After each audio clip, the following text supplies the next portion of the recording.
ಸಾಯಿಬಾಬಾ ಬಾಬಾರವರನ್ನು ಶಿವನ ಅಂಶದಲ್ಲಿ ಬಂದಂಥದ್ದು ಅಂತ ಹೇಳ್ತೀವಿ.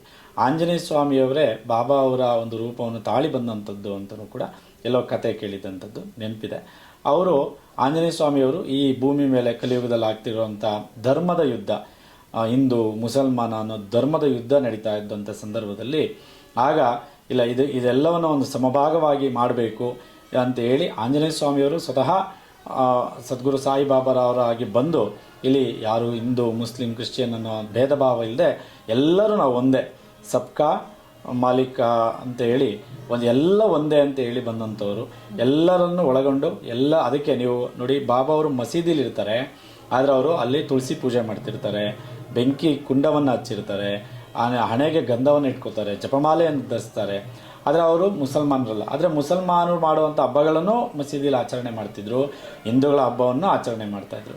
ಹೀಗೆ ಎಲ್ಲರಲ್ಲಿ ಒಂದಾಗಿ ಇದ್ದಂಥವ್ರು ಬಾಬಾ ಅವರು, ಪವಾಡ ಪುರುಷರು. ಬಾಬಾ ಅವರು ಸಚ್ಚರಿತ್ರೆಯಲ್ಲಿ ಹೇಳಿರೋ ಪ್ರಕಾರದಲ್ಲಿ ಯಾವುದೇ ಒಂದು ಜಾತಿಯಿಂದಾಗಲಿ, ಯಾವುದೇ ಊರು, ಯಾವುದೇ ತಂದೆ ತಾಯಿ ಅಥವಾ ಯಾವುದೇ ಒಂದು ಹಿನ್ನೆಲೆಯಿಂದ ಬಂದಂಥವ್ರಲ್ಲ. ಅವರು 16 ವರ್ಷದ ಹುಡುಗನಾಗಿದ್ದಾಗ ಶಿರಡಿಯಲ್ಲಿ ಗೋಚರ ಆಗಿದಂಥವ್ರು, ಅಲ್ಲಿ ಕುತ್ಕೊಂಡು ತಪಸ್ಸು ಮಾಡ್ತಿದ್ದಂಥವ್ರು.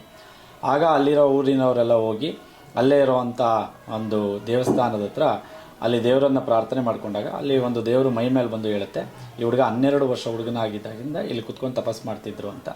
ಆಗ ಇವರೆಲ್ಲ ಒಂದು ದಿವ್ಯ ಶಕ್ತಿ ಇದೆ ಅಂತೇಳಿ ಅಲ್ಲಿರೋವಂಥ ಎಲ್ಲ ಒಂದು ಶಿರಡಿಯ ಜನ ಇವ್ರಿಗೆ ಒಂದು ಮನ್ನಣೆಯನ್ನು ಕೊಡೋಕ್ಕೆ ಸ್ಟಾರ್ಟ್ ಮಾಡ್ತಾರೆ. ಅಲ್ಲಿಂದ ಅವ್ರು ಹೋಗ್ಬಿಡ್ತಾರೆ.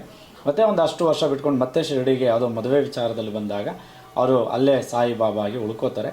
ಹಾಗೆ ಒಂದೊಂದು ರೀತಿಯಾಗಿ ಅವರನ್ನು ಯಾರು ಅವಲಂಬಿಸಿ ಬರ್ತಾಯಿದ್ರು ಅಲ್ಲಿ ಅವ್ರಿಗೆ ಒಂದು ಪರಿಹಾರ ಭಾಗಗಳು ಸಿಗ್ತಾ ಬರ್ತಾ ಇರುತ್ತೆ.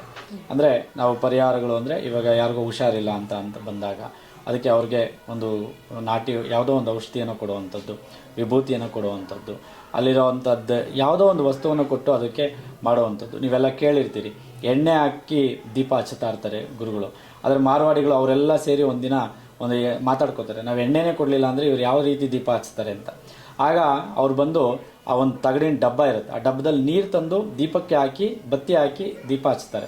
ಅದನ್ನು ದೂರದಲ್ಲಿ ನಿಂತು ನೋಡಿದಂಥ ಅಂಗಡಿಯ ವ್ಯಾಪಾರಿಗಳು ಅವರು ಇವರು ಪವಾಡ ಪುರುಷರು ಅಂತೇಳಿ ಅವ್ರು ಬಂದು ಕಾಲಿಗೆ ಬಿದ್ದು ಕೇಳ್ಕೊತಾರೆ, ನಾವಿಂದ ತಪ್ಪಾಯಿತು, ನಾವು ಎಣ್ಣೆ ಕೊಡದೆ ನಿಮಗೆ ಇದು ಮಾಡಿದ್ವಿ, ಆದರೆ ನೀರಲ್ಲೇ ನೀವು ದೀಪವನ್ನು ಉರಿಸ್ತಾ ಇದ್ದೀರಾ ಅಂತ. ಅದಾದ ನಂತರದಲ್ಲಿ ಅಲ್ಲೇ ಅವಾಗೆಲ್ಲ ಪ್ಲೇಗ್ ಕಾಯಿಲೆ ತುಂಬ ಬರ್ತಾಯಿತ್ತು.